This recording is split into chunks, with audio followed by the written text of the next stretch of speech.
Whether you visit our many historic sites, explore our thousands of acres of parks, launch a business, or study at one of our acclaimed universities, you'll agree Mercer County has it all.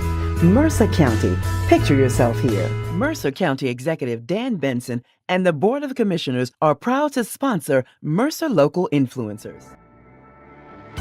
Mercer Local Influencers is a YourTownTube production in association with Fit Fab and WellTube and Stimulus Brand.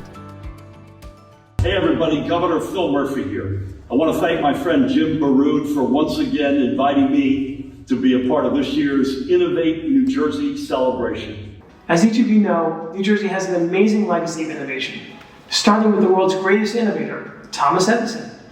He developed the Research Lab, which helped achieve more than 1,000 inventions. Bravo to the Innovate 100 and all our brilliant leaders. Now let's hear from Governor Murphy. So here in the Garden State, innovation is in our DNA. And that is in no small part due to the Innovate 100 leaders being honored today. Welcome to the set of Mercer Influencer. I'm so glad to have my guest today, Jim Barrood. Jim Barrood and I have met a number of years ago, but really not had a time to sit down. So welcome to the show. Thanks for having me. I'd like to ask you a few questions about your work because we've met through business functions, and I understand you're a leader within the tech and innovative space. But why don't you describe for the audience what it is that's sparked your interest in your career? Sure. Well, I come from a family business, mostly in real estate, insurance, and travel when that was a thing many years ago. And so coming from a family business, I was always interested in entrepreneurship. So once I graduated from Rutgers, I went into the family business like so many people do. And then I went back to school and got my MBA in Texas.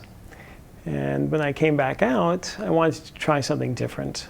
And so I was about to take a corporate marketing job at Brother International, and something popped up in the newspaper, the classifieds. I saw a job at Fairleigh Dickinson to help lead an entrepreneurship center, which at the time there were only a couple dozen in the country. This is a long time ago. When there were classified ads for That's jobs. right. And so I said, why don't I try this for 2 or 3 years and then move on, right? And it just so happened that I had a great boss. It was a great opportunity, and I stayed there for 17 years. So much of my career has been helping entrepreneurs and helping students as well. Students, entrepreneurs, business community. Great ideas, but how do you implement them?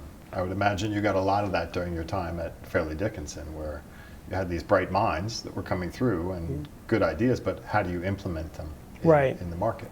And that's the hard part. Everyone has a million ideas, right? Taking that idea from concept to reality and then to commercialize and grow a company is really hard to do.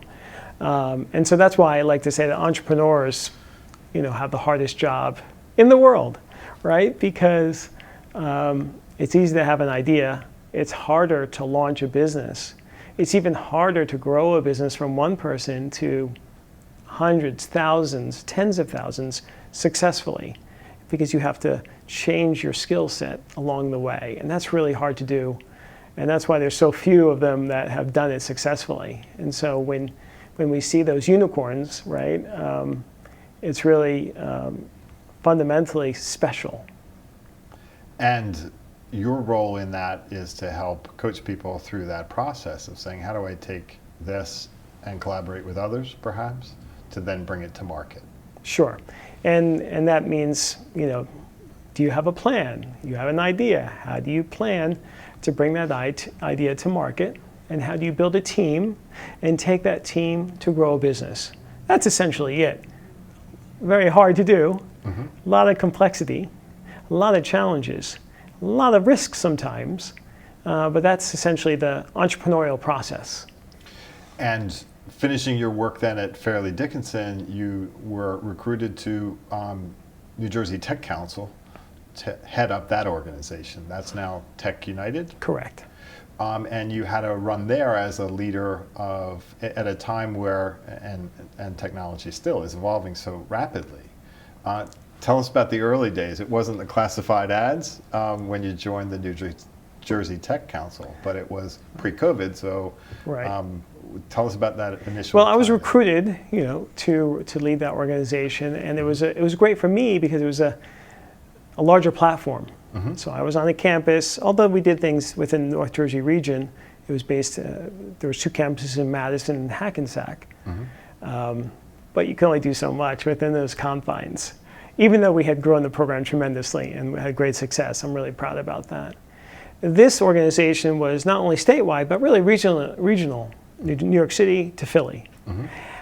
Most of the activities were in New Jersey, but it was just raise the platform of helping entrepreneurs, primarily tech entrepreneurs and business owners, to be more successful. So it was a very rewarding experience for me to help even more people and raise the profile of the state and its innovation and its entrepreneurs, from around the state, and uplift them beyond the state to show what a great, community we have here. So at Fairleigh Dickinson, a lot of students, graduates through the school, but then at Tech United, what is now Tech United, these are businesses that are already out, but they want to take it to the next level?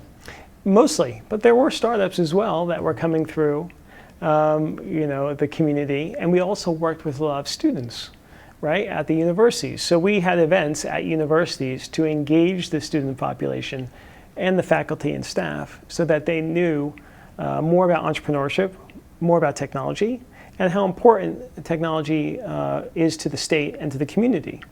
So it was, it really helped to have the background I had in academia to help that process. And we did, in fact, let me just mention, we did launch a second venture fund, and we were also involved with an angel network to help those new startups come to life and scale.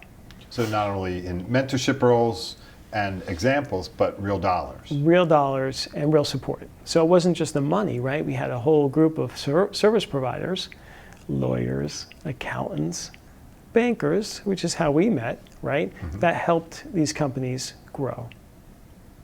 And you took that, that model and have continued it through your career to today. So tell us a little bit more about what you're doing today as an advisor to individuals and groups in this type of space. Sure. So again, I've had a really wonderful career of helping people.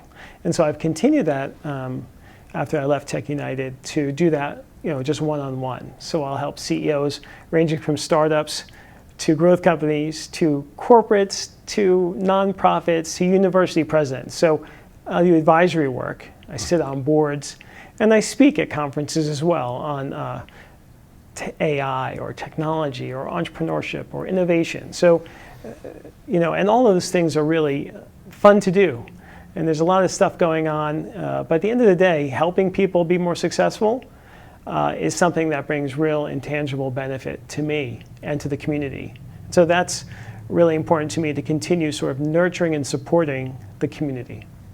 And the community certainly is the Northeast corridor. It's not just the Route 1 corridor of technology. So you've expanded your horizons to offer services throughout the country? That's right, throughout the country and around the world. It's mostly in this region, in this state, because it's nice to be local, and again, to support the community that I've helped foster for many years. And it's where the bulk of my network is. But it's always nice to help companies from across the borders. I mean, helping an AI authentication company out of Boise, Idaho. They're trying to mitigate the problems with deepfakes. So they have some new technology that stamps the video real time, verifying that it's real and from this person or that company. And that's really important in a world of deepfakes, in a world of AI. Truly, and will continue to as a result of the development of AI and its implementation in the market and markets.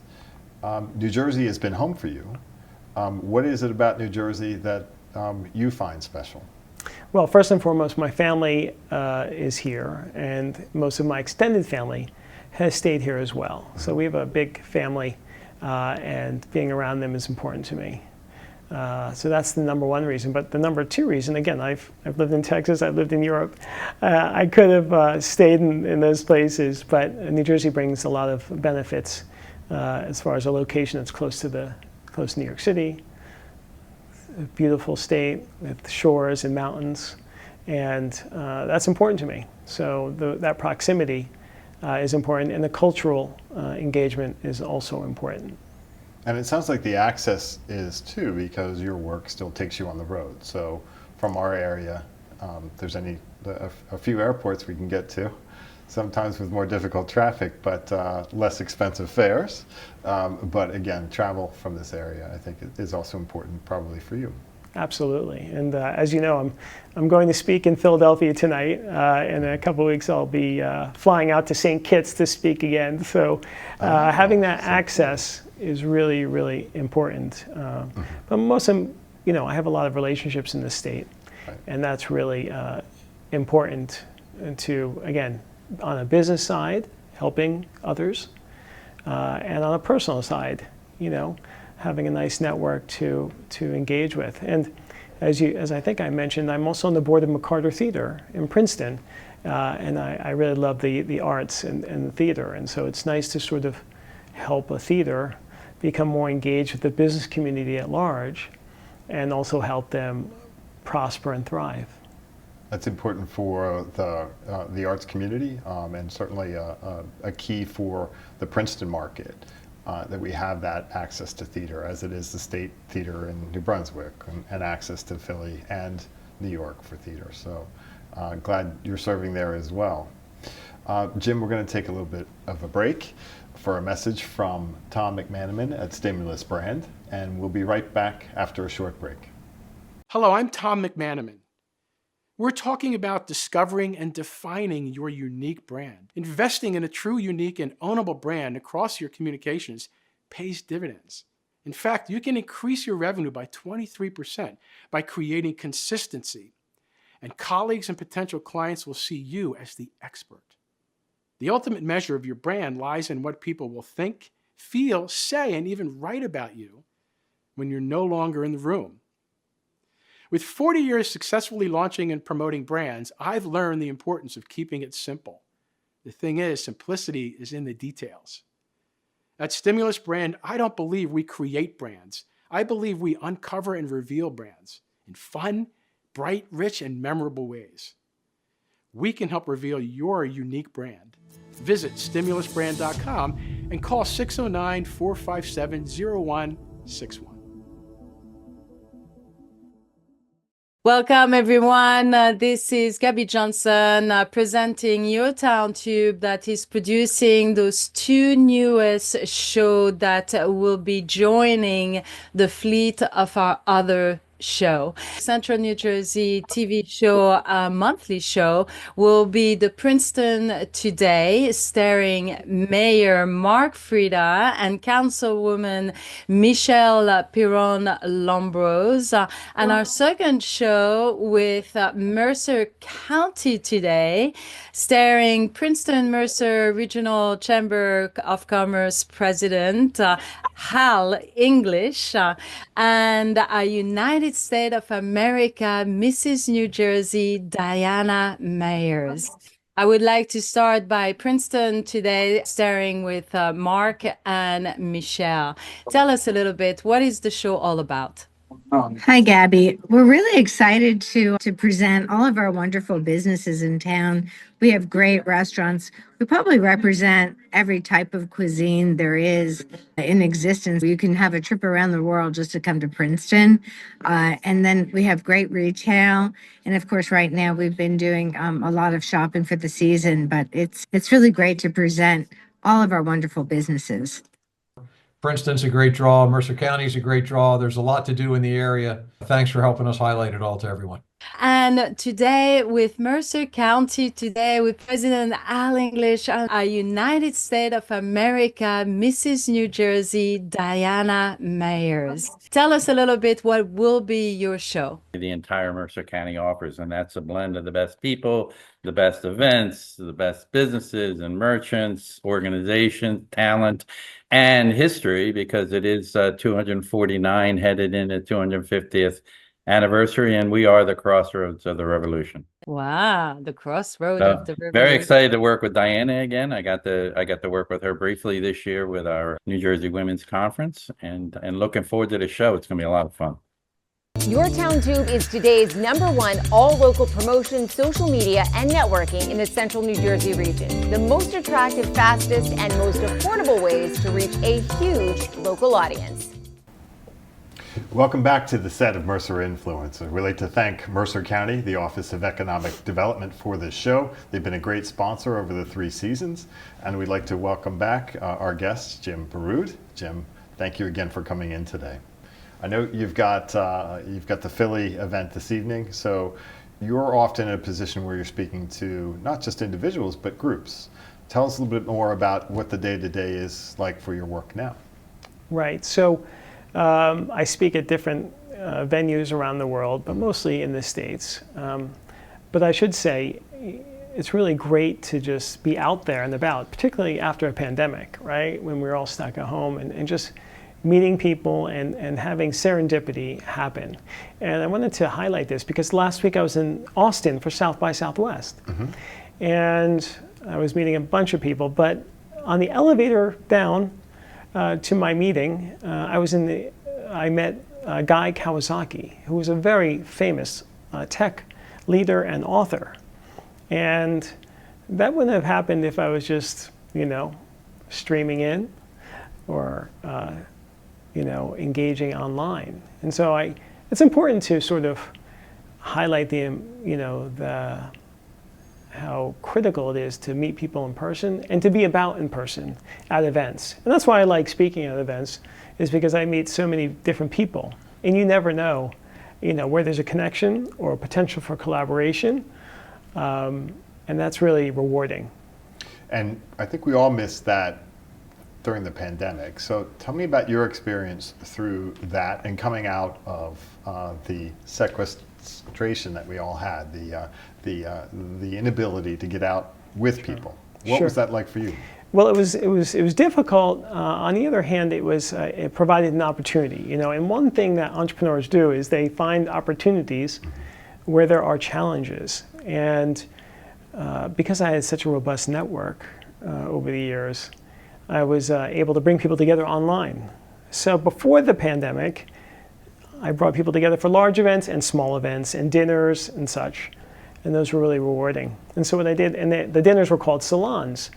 And so I brought that format to Zoom, essentially. And so I would do these get-togethers with people on different topics, sometimes different roles, CEO forum or a CIO forum or HR leader forum or innovation leader forum or investor forum or salon.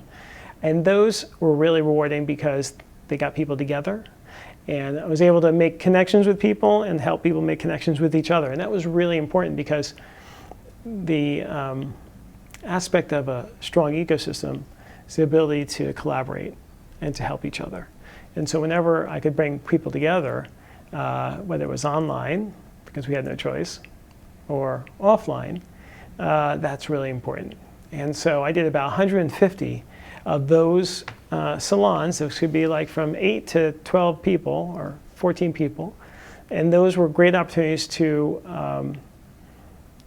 re-engage with people, to meet new people, share new ideas, and also help people connect from that point on. And that was really delightful and a great sort of byproduct of the pandemic. And it sounds like it was right-sized because these weren't 200, 300 people in a salon, crammed into a salon, right, but people who could really engage with one another visually but also then afterwards. Are you seeing some of those collaborations continue to this day? Are you able to speak on the successes for those groups and building off of that model? Yeah, absolutely. I mean, I still stay in touch with all those people. There's maybe over 1,000 that were engaged. But what's nice is when I see them engaging online or on LinkedIn, Right. and I recognize, oh my God, that person knows that person from that salon. And that's really rewarding, right? Because they might not have met otherwise.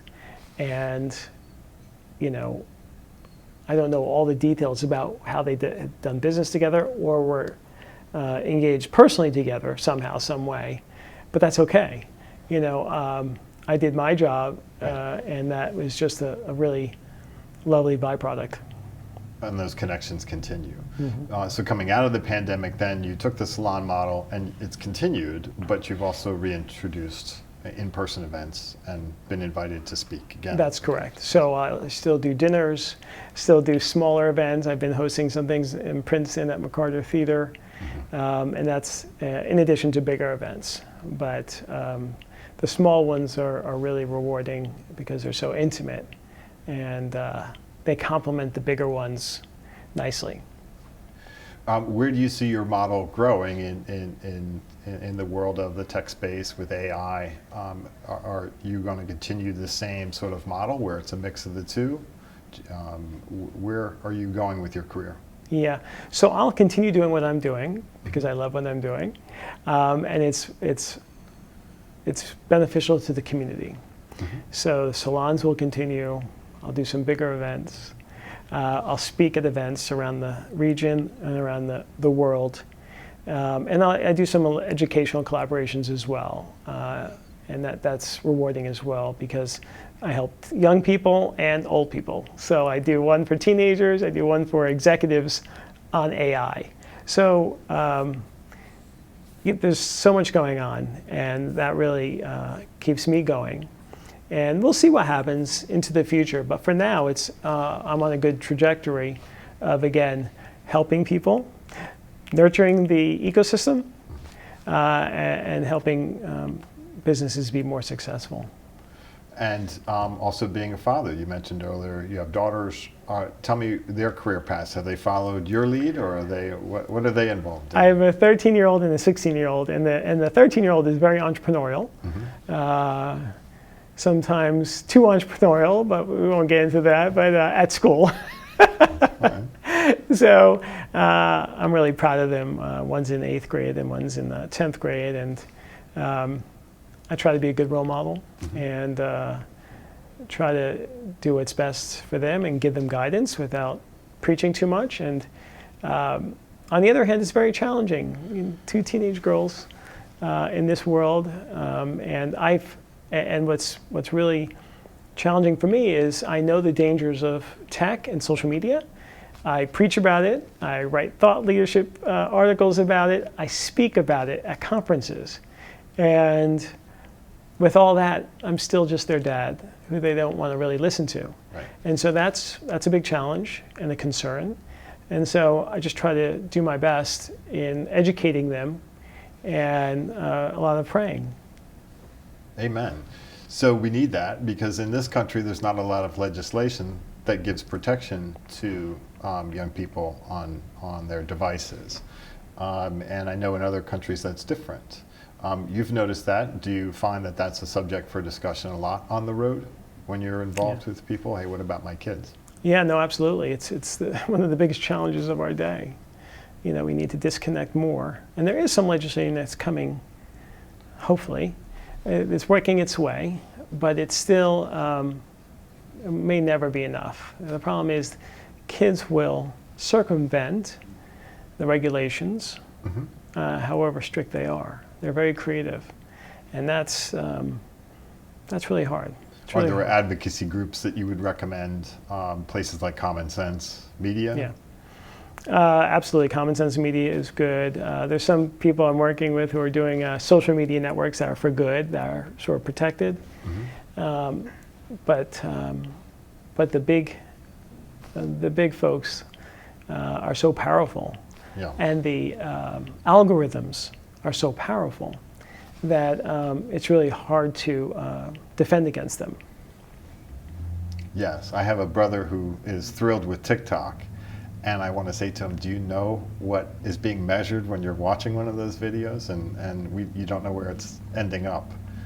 So the power of those devices and our access is wonderful on one hand, but scary on another. And I'm fortunate that my kids are a little older, but you're in the thick of it with your daughter. So I know that that's a challenge, because you want to give good guidance and you know what's there. But the reality is they still will have their free time and their time to use the access that we've been given. Absolutely. And the problem is everyone else is doing it, right? And so when you restrict too much, you estrange them from their friends, and that's really hard. So I imagine, again, that's a subject that comes up on the road a lot. Not only is there a business discussion, but there's how do we deal with this within our family? Yeah, absolutely. And it's getting, there are even more concerns with AI and deepfakes. So I speak about this in one of my talks, and I'll talk about it today, about how it could really be really dangerous for young people and bullies and predators. Right. And so anyway, you can't be careful enough. You've done a couple of TED Talks. So when you say your talks, they include multiple opportunities for people to find you and find some of these discussions? Absolutely. So I'm online, I'm on YouTube, and the TED Talks are obviously on TED. So I speak again on a number of topics: